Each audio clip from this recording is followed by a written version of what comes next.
Salam jumpa. Assalamualaikum warahmatullahi wabarakatuh. Pada video kali ini kita akan melanjutkan pembahasan dari analisis dan desain sistem.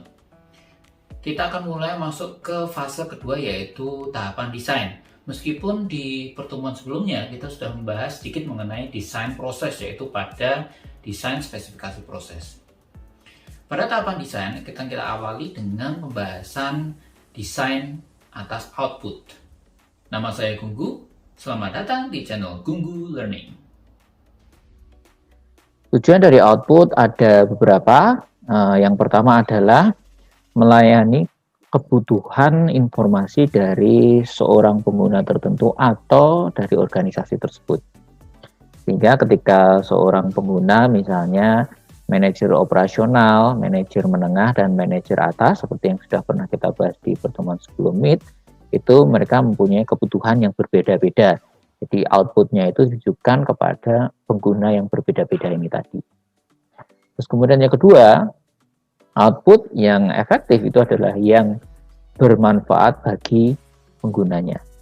Output yang bermakna bagi pengguna adalah output yang dapat digunakan untuk mendukung bagi pengguna informasi dalam mengambil suatu keputusan. Kemudian yang ketiga, output yang diberikan kepada pengguna itu harus diberikan dalam jumlah yang tepat untuk menjaga kualitasnya. Karena apabila jumlahnya terlalu besar, maka pengguna akan mendapatkan satu informasi yang sifatnya overload, sehingga akan semakin membingungkan bagi pengguna untuk dalam mengambil suatu keputusan, atau kualitasnya menjadi semakin menurun. Kemudian yang keempat, output harus dipastikan akan diterima oleh pengguna di mana pada saat pengguna itu membutuhkan. Misalnya informasi mengenai penjualan mestinya diberikan ke bagian penjualan sampai ke direktur penjualan dan direktur utama. Sedangkan output dari hasil pemasaran demikian juga seperti itu. Jadi tidak lintas bidang yang mungkin tidak bisa memahami output yang dihasilkan oleh sebuah sistem. Nah, keempat hal ini tadi sebenarnya berhubung erat dari isi ya, dari output yang dihasilkan tadi. Jadi berdasarkan isinya itu dia bermakna, terus kemudian memenuhi kebutuhan pengguna, ya, jumlahnya juga tidak terlalu besar tapi juga tidak terlalu sedikit alias tepat, ya, terus kemudian diterima oleh pengguna di mana dia memang membutuhkan. Gitu. Nah, di sini dibagi menjadi dua biasanya berdasarkan isinya, yaitu output yang sifatnya internal, itu yang biasanya diberikan ke pengguna-pengguna yang ada di dalam perusahaan atau pihak internal. Tadi ada manajer, ada karyawan, gitu ya. Terus kemudian yang kedua, yang di mana isinya itu lebih tepat kalau diberikan ke pihak ketiga atau pihak di luar dari perusahaan. Tujuan yang kelima adalah memastikan bahwa output yang dihasilkan oleh sistem ini tepat waktu dalam penyampaiannya. Nah, untuk memastikan penyampaiannya tepat waktu biasanya akan tergantung dari teknologi dari output yang digunakan oleh sebuah perusahaan. Oleh karena itu, misalnya ketika dia ingin menyampaikan tepat waktu, misalnya sebagai setelah input dimasukkan, langsung keluar output misalnya online real time, maka dia harus memiliki teknologi baik itu input maupun output yang bisa dipakai untuk menampilkan hasil dari pemrosesan data di dalam sistem secara tepat waktu, online, dan real time. Sedangkan tujuan yang terakhir itu adalah untuk menentukan metode mana yang paling efektif untuk menampilkan atau menyajikan output dari hasil sistem informasi. Nah, di sini kita bisa melihat ada beberapa metode output, ya, mulai dari dalam bentuk printer atau dicetak gitu ya. Terus kemudian ada yang ditampilkan di layar, terus kemudian juga dalam bentuk audio, misalnya podcast ya dan lain-lain. Terus kemudian juga output dalam bentuk layar ponsel atau layar laptop atau layar tablet yang kecil gitu ya. Terus kemudian juga output dalam bentuk elektronik, misalnya lewat email, lewat blog, terus kemudian RSS, dan lain-lain. Nah, masing-masing output ini memiliki kelebihan dan kelemahan yang bisa dibaca di sini. Sebagai contoh misalnya, kita bicara misalnya output dalam bentuk cetakan itu sama sekali tidak interaktif, jadi sangat statis, hanya bisa dibaca. Sedangkan output dalam bentuk tampilan di layar dia sangat interaktif ya, karena selain tampilan di layar itu bentuk output, kita juga bisa memberikan masukan atau input ke dalam layar tersebut, misalnya melalui sebuah teknologi touchscreen. Nah, berikutnya kita lihat yang namanya output bias. Ya, jadi ada bias dari output. Nah, output ini bisa maksud dari sistem itu adalah A, tapi kemudian apabila pengguna membaca, dia memahaminya jadi B, sehingga ada yang namanya bias, gitu ya, antara yang dimaksudkan oleh sistem dan yang diterima oleh si pengguna. Oleh karena itu biasanya analis harus memastikan bahwa output itu tidak bias, sehingga apa yang dimaksudkan oleh sistem itu juga akan diterima pengguna sesuai dengan yang dimaksudkan oleh sistem. Nah, bias dari output ini bisa terjadi karena 3 hal. Yang pertama adalah bagaimana informasi itu diorganisasikan, misalnya diurutkan, terus kemudian dibuat sistematis. Ketika informasi itu menjadi tidak urut, ya, maka ketika dalam penyampaiannya jadi tidak urut, misalnya acak, maka pengguna mungkin akan bingung. Misalnya harusnya A, B, C, D, tapi dia dapatnya A, X, Z, E, misalnya seperti itu, sehingga dia akan bingung, ini kok tidak urut, jadi dalam memahaminya mungkin tidak sesuai dengan yang dimaksudkan oleh sistem. Terus kemudian yang berikutnya adalah batasan yang dapat diterima oleh pengguna. Sebagai contoh misalnya kalau saya membuat satu output dalam bentuk PowerPoint misalnya, mungkin batasan baris yang bisa diterima oleh pengguna yang dinyatakan PowerPoint yang ringkas itu adalah 5-10 baris. Lebih dari itu misalnya sampai 100 baris itu seperti membaca novel yang panjang, sehingga akan menjadi satu bias bagi pembacanya. Terus kemudian yang berikutnya adalah pilihan dari grafik tampilan. Nah, ini sama juga misalnya sebagai contoh saya ingin membandingkan penjualan antara mobil dan truk misalnya seperti itu.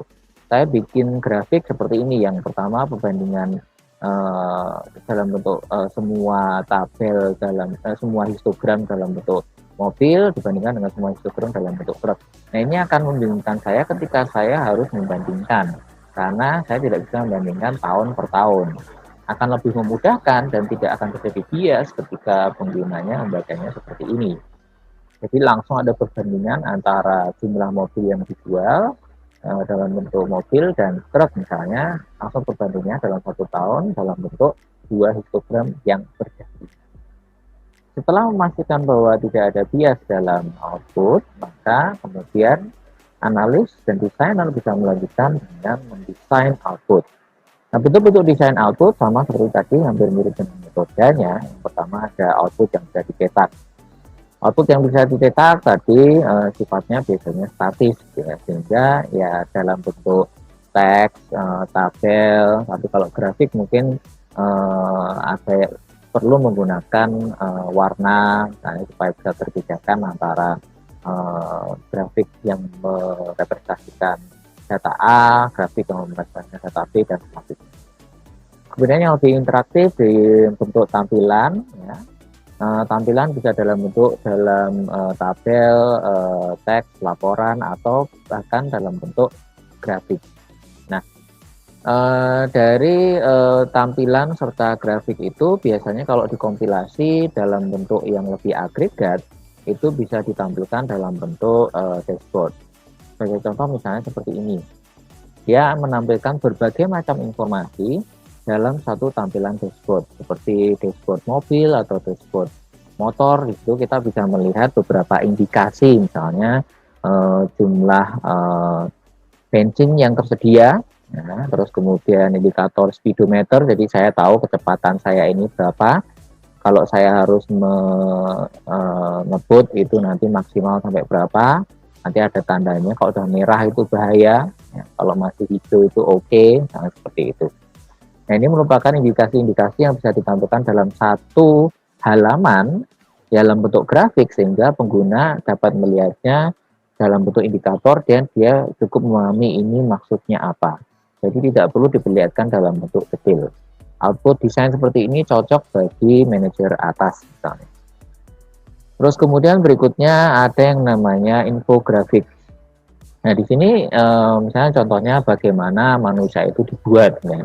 Mulai dari dalam bentuk sel telur dibuat oleh sperma sampai nanti menjadi sebuah bayi. Nah, contoh model infografik seperti ini, ada infografik yang sifatnya statis, tapi ada juga yang infografik yang sifatnya beranimasi seperti yang contoh di sini. Infografik ini hampir sama seperti dashboard, tapi dia dalam satu topik tertentu.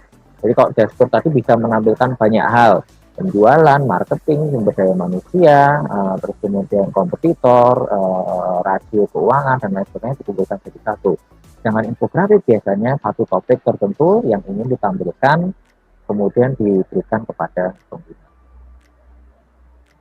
Selain itu ada juga yang namanya Web 2.0, yang mengintegrasikan sosial media ke dalam satu website yang dimiliki oleh sebuah perusahaan, sehingga justru misalnya bisa ditampilkan dalam bentuk chat, terus kemudian halaman dari sosial media, terus kemudian interaksi dalam bentuk like dan dislike atas satu posting yang diberikan oleh sebuah perusahaan dan seterusnya. Selain itu juga output juga bisa dalam bentuk aplikasi, di mana kita bisa mendesain output dalam bentuk aplikasi untuk misalnya ponsel pintar, smartphone. Ya. Jadi kita bisa mendesain aplikasi smartphone karena kita tahu bahwa dalam smartphone itu layarnya kecil, sehingga mulai dari bentuk jenis huruf, besar huruf, sampai penggantian huruf-huruf atau informasi dalam bentuk icon-icon yang cukup besar yang bisa dipencet, yang bisa diklik oleh pengguna yang lebih informatif. Ini akan menentukan bagaimana desain output dari sebuah aplikasi itu akan membantu pengguna. Sebagai contoh misalnya kalau kalian tahu sistem elektrik yang saya desain, itu memang saya desain untuk bisa diakses di smartphone, akan tetapi desainnya kurang bagus karena seharusnya kalau itu untuk smartphone saya akan menggunakan berbagai icon-icon yang cukup besar, sehingga kalian tinggal melihat outputnya itu bisa lebih enak daripada kalau harus di scroll ke atas, ke bawah, ke samping seperti itu. Yang terakhir adalah extensible markup language. Ini bisa digunakan untuk mendesain output dalam bentuk berbagai macam hal. XML bisa dipakai untuk mendesain database sebenarnya. Terus kemudian dari database XML kemudian ditampilkan dalam bentuk HTML, dalam bentuk tercetak, dan lain sebagainya seperti dilihat di sini. Bahkan di smartphone juga bisa, ya. Dokumen XML yang biasa juga bisa, ya. Dalam bentuk website juga bisa, dalam bentuk data XML yang nanti akan diberikan ke perusahaan yang lain, atau perusahaan anak perusahaan, atau perusahaan suppliernya, itu juga bisa. Untuk lebih jelasnya mengenai XML nanti kita bahas di desain input. Sekarang saya akan mencoba merangkum apa yang sudah kita pelajari. Pertama, kita melihat ketika kita akan mendesain sebuah output yang efektif, itu yang perlu diperhatikan adalah memastikan tujuan dari output tersebut. Termasuk di dalamnya adalah tujuan internal organisasi dan tujuan eksternal dari organisasi. Selanjutnya, setelah menentukan tujuan dari output, kita juga harus menentukan teknologi apa yang akan kita gunakan untuk media output tersebut, sekaligus metode dari output yang akan kita tentukan. Apakah manual, misalnya lewat kertas, atau digital, misalnya melalui layar. Kemudian ada satu hal yang perlu diperhatikan, yaitu mengenai bias output. Bias output ini harus dihindari agar apa yang ingin disampaikan oleh sistem informasi dan apa yang menjadi makna yang ada di benak dari pengguna informasi tersebut harus sinkron. Dan terakhir, kita membahas mengenai jenis atau tipe desain dari output itu sendiri.